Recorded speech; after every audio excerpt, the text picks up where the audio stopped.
आरक्षण मिळालं पाहिजे त्याला पाठिंबा देण्यासाठी मी या ठिकाणी उभा आहे। सभापती महोदय, या ठिकाणी चर्चा वेगळी होते, चर्चा जाणून बुजून वेगळी केली जाते। मराठा समाजाला आरक्षणाला कोणीच विरोध केला नाही। सन्माननीय सदस्य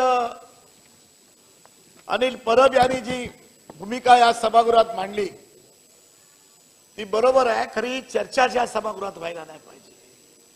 सभागृहामध्ये जेव्हा एकमुखी ठराव होतो आणि चर्चा करायची नाही, का ठरलं होतं की याच्यामध्ये कुठे मतभेद होऊ नये, जाती जातीमध्ये धर्माधर्मामध्ये कुठे मतभेद होऊ नये म्हणून गटनेत्यांच्या बैठकीमध्ये जेव्हा ठराव मांडला त्यावेळेला या ठिकाणी साहेब तुम्ही पण होता, आपण सर्वांनी चर्चा करून की याची चर्चाच करायची नाही असा ठराव झाला होता।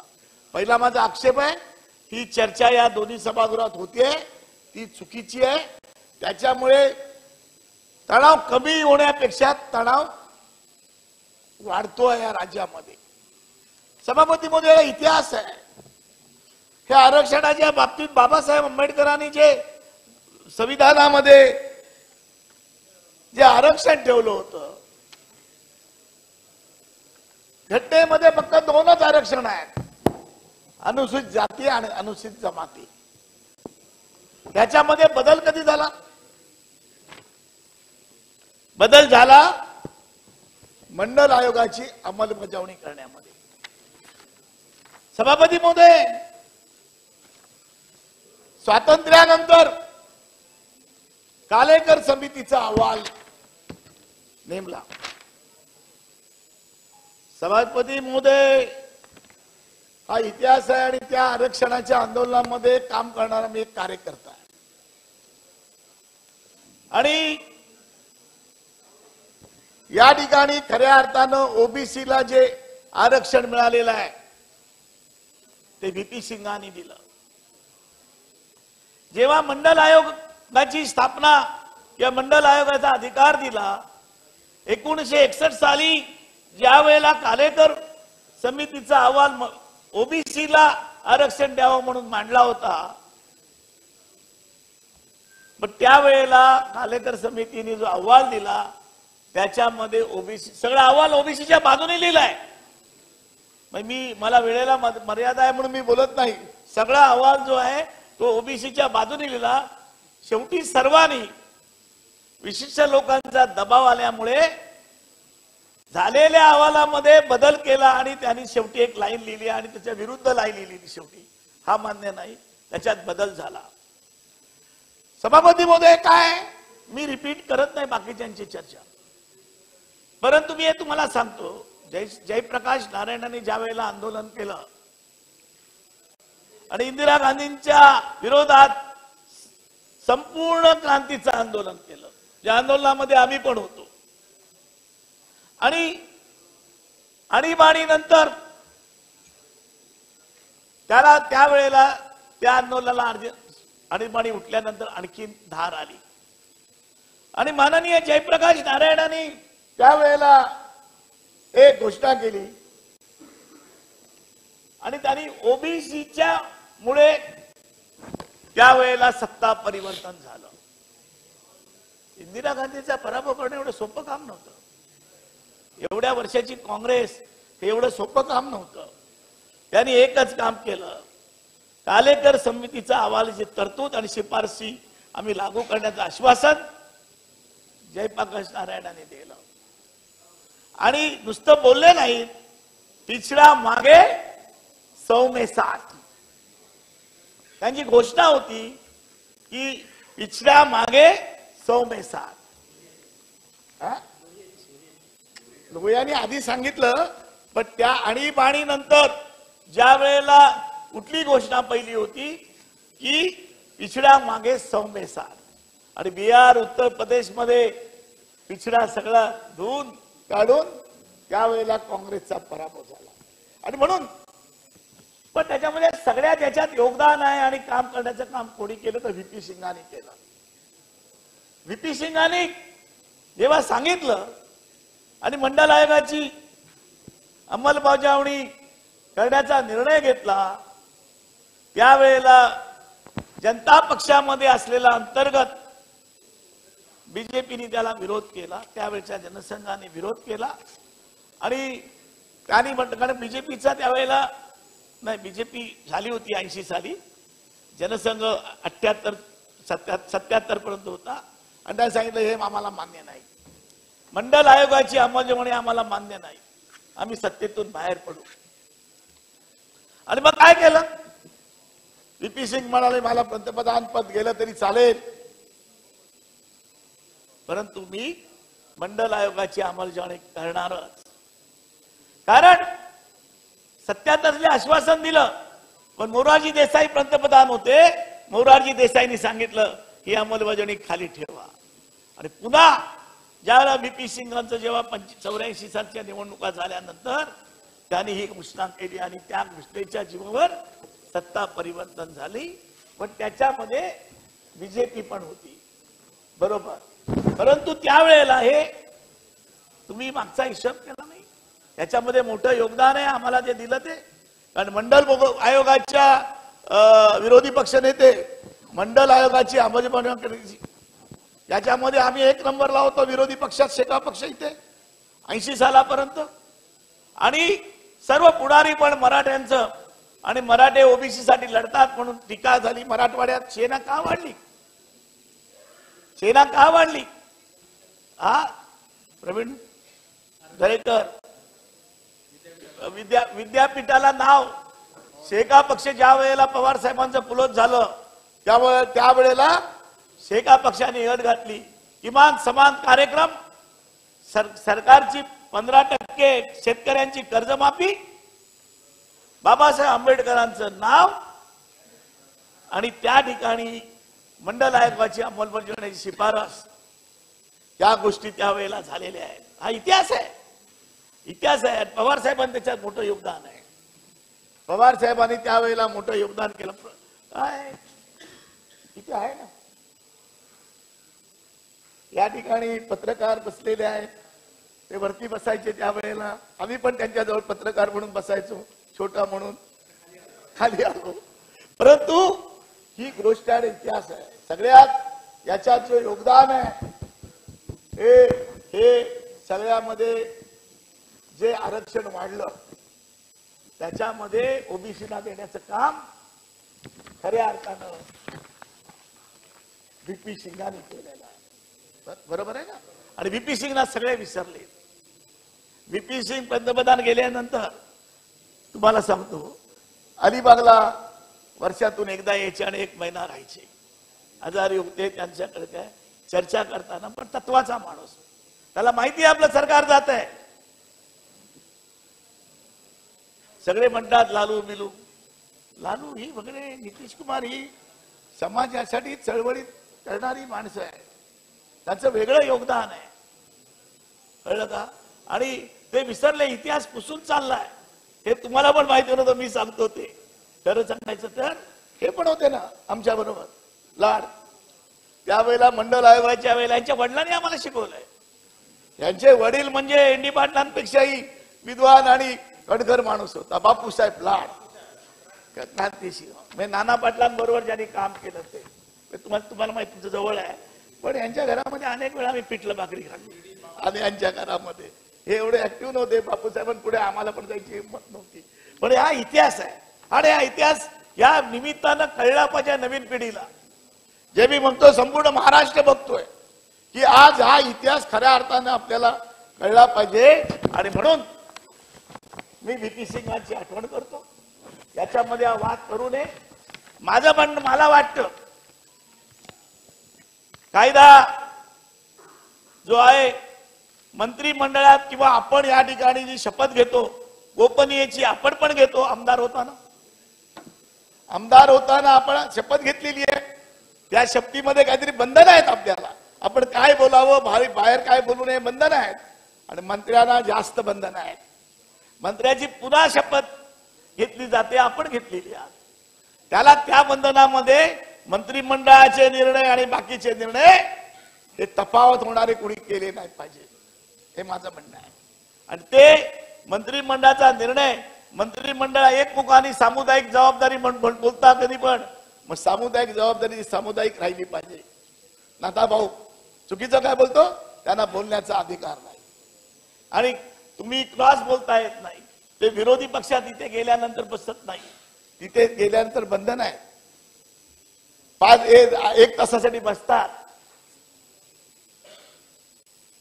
सभापती म्हणून, तुम्हाला बंधन आहे. तिथे आल्यानंतर वेगळं बोलतात, तुम्ही तिथे गेल्यानंतर तुम्हाला बंधन आहे.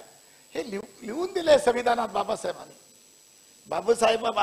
हे लिहून ठेवलेलं आहे. त्याचे आपण बंधन आतापर्यंत, आता सगळेच संकेत चाललेत, कोण काय बोलतंय कोण काय नाही, याला काय अर्थ राहिला नाही. आणि सभापती मध्ये काय होतं, पहिलं एससीला 13% आरक्षण, एसटीला 60%, नंतर विमुक्त जातीला 3%. अजूनही किती असं आहे, गोपीनाथ मुंडे यांनी हे केलेलं आहे. लबाडी सांगतो, तू म्हणतो तिथे पाठिंबा दिला, 50% जायचं ना आरक्षण, पण 52% गेलेलंच आहे. तुम्ही दिलं ते, बीजेपीने 95, गोपीनाथ मुंडे सतत भांडत होते, अनेक वेळा आम्हाला बोलवायचे आणि सगळ्यांचा विरोध असताना केवळ गोपीनाथ मुंडेंनी त्यावेळेला एनटी आणि ओबीसी आणि धनगरांना एनटीचं काम केलं, ते गोपीनाथ मुंडेंनी केलं. हे बेकायदेशीर आहे, बेकायदेशीर आहे. कारण 50%च्या वरती गेलेलं आहे एसबीसी, हे देण्याचा अधिकार नाहीये. मग ही लबाडी आहे. हे घेता येईल, कुठे स्टे दिला का कोणी? पहिली मागणी आहे, मी थोडं मागे जातो, की त्याच्यामध्ये जातीय जनगणना खरी झाली पाहिजे, की हा विषय मिटतो. जातीय जनगणना झाली नाही. बिहार मध्ये काल केली, 65% ओबीसीला त्याने आरक्षण दिलं, कुठे कोर्टाने हे केलं. तामिळनाडू पहिलंच झालेलं आहे. आज ते त्याचा काय प्रश्न नाहीये, का तामिळनाडूमध्ये सगळे ओबीसीच आहेत, विरोधी पक्ष, तिथे कोण विरोध करणार नाही. पण आज नितीश कुमारांनी जे केलेल्या वातावरणामध्ये ते महत्वाचं आहे, की त्यांनी केलं आणि त्यांनी पहिली जातीय जनगणना केली.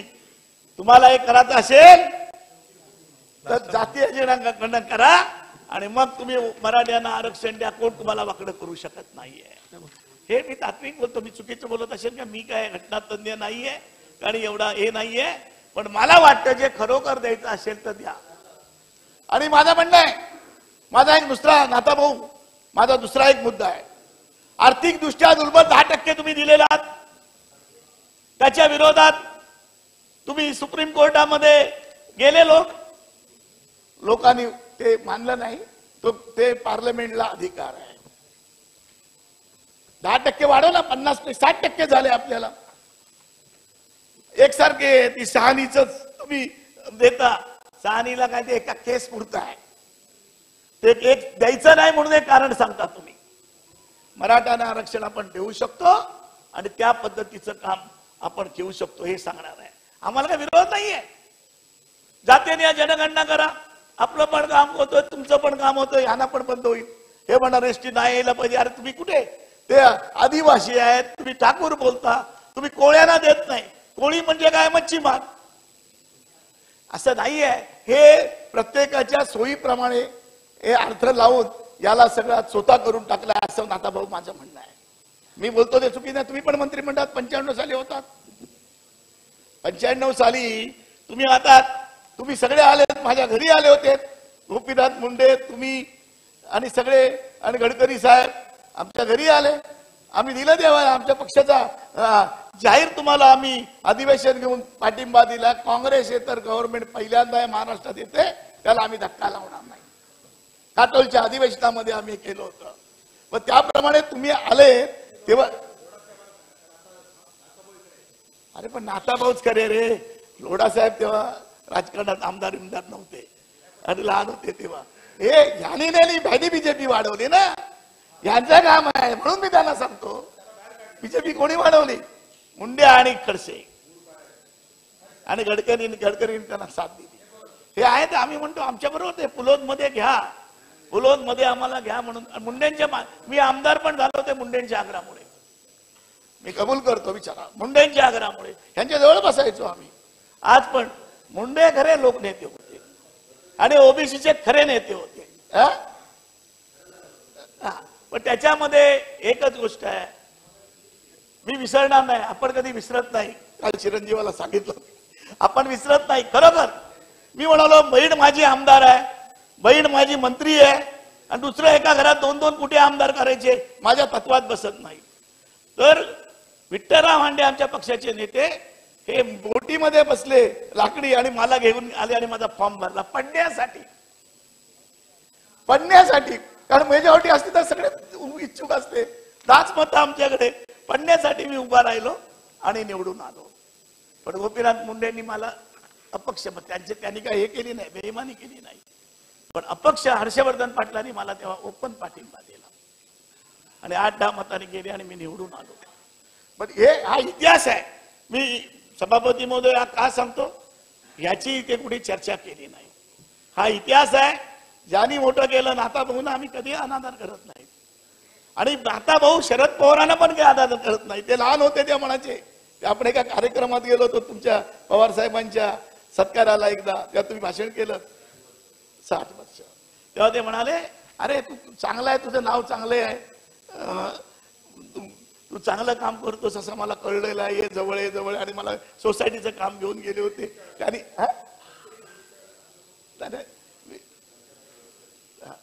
नाही म्हणून आम्ही आयुष्यामध्ये ठरवलं की ज्यांनी मदत केली मंत्री महोदय त्याला कधी विसरायचं नाही, त्यांनी केलेली मदत कधी विसरायचं नाही. मतभेद होत राहतील आणि म्हणून या ठिकाणी आपल्याला, मला वाटतं हे 52% आरक्षण आपण मान्य करता. सुप्रीम कोर्टाने 10% आरक्षण मान्य केलेलं आहे. मी विषयांतर केलं तरी तुम्हाला सांगतो, मग आपण आता 10% वाढवलं, 16% वाढवलं, तर सुप्रीम कोर्ट घटनेमध्ये बदल केला पाहिजे. 1 मिनिटाचं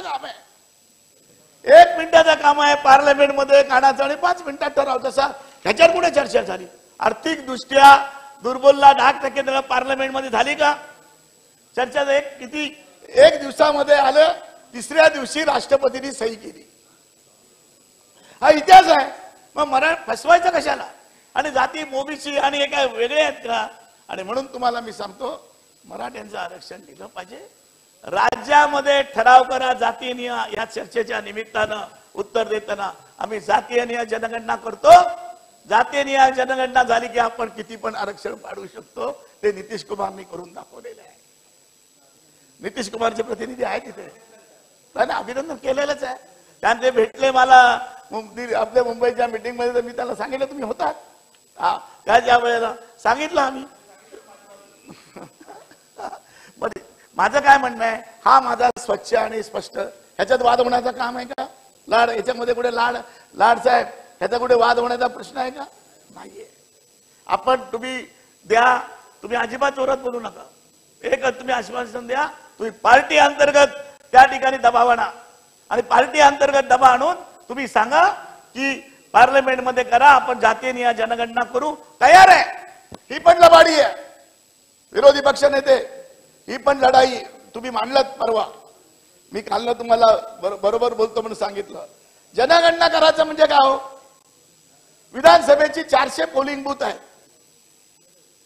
एका पोलिंग बूथला किती आहेत? आपले 800 मतं जास्तीत जास्त आहेत. जनगणना करायची म्हटली तर का? आणि एका गावामध्ये पंचायतीमध्ये सरकारी शिक्षकांना पण तुम्ही घेता, ते चुकीचं घेता. सरकारी माणसं किती आहेत? 12. एक कोतवाल आहे, तलाठी आहे, तलाठी नंतर सर्कल आहे, सर्कल नंतर तिथे नर्स आहे, तिथे कृषी अधिकारी आहे, ग्रामसेवक आहे, पोलीस पाटील आहे. म्हणजे मनात आणलं तर एका दिवसात तुमच्या, आणि ती जात जनगणना लिहिलेली आहे. जास्त नाही, शिक्षक नाही, शिक्षकाला घेण्याची गरज नाही. त्याची पण चर्चा करा, आपण वेगळी चर्चा करू पुढल्या अधिवेशनात. तर तुम्ही एका दिवसामध्ये मनात आणलं तर जात जनगणना करू शकता.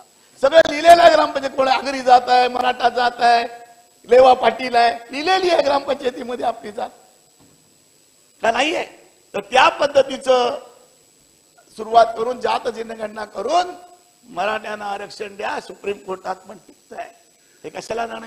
कशासाठी एकमेकाला आपल्याला वाद करायला पाहिजे कोणाला काय. तुम्ही लेवा पाटील आहेत, पूर्वी म्हणत मी याला आल्याबरोबर बोललो पाहिजे जगतापना, अरे 98 कोळी आले. मराठ्यांमध्ये पण भरपूर आहेत ना, 96 कोळी, 98 कोळी, 92 कोळी. कोण नाही, ते ओरिजिनल आहे. महाराष्ट्रातील सर्व बातम्यांचे विश्वासार्ह व्यासपीठ. सकाळच्या सर्व सोशल मीडिया प्लॅटफॉर्मला लाईक, फॉलो आणि सबस्क्राईब करा. तसंच सर्व नोटिफिकेशनसाठी बेल आयकॉन प्रेस करायला विसरू नका.